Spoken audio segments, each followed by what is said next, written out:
बस ही राम सर चांधर बलि बाधत प्रभु बाढ़ो सो तनु बरने न जाए उभे करी महदीनी सात प्रदक्षिण बलि बाधत प्रभु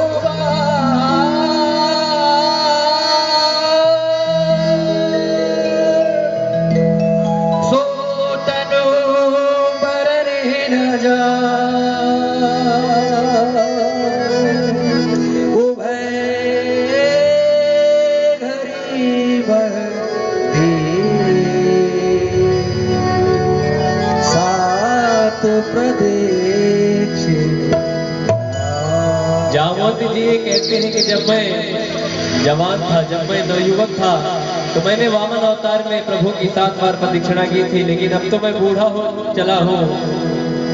ये सभी अंगद जी की अगुवाई में समुद्र के तट पर खड़े होकर सोच विचार करते हैं। तो आइए हम सभी भी लंका की तरफ बढ़ते हैं। अंगद कहाई जाऊं मैं पारा, ये संशय कछो फिरती मारा।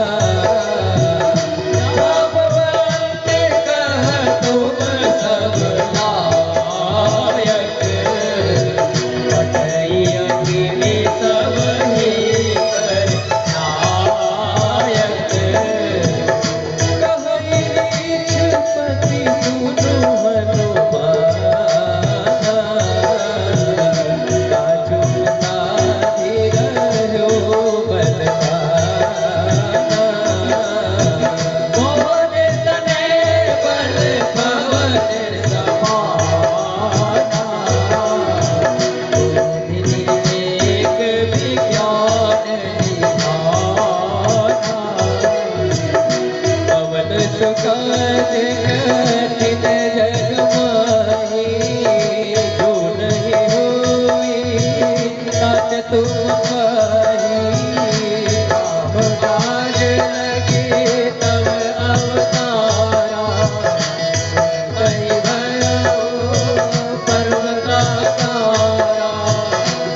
कनक बरन तन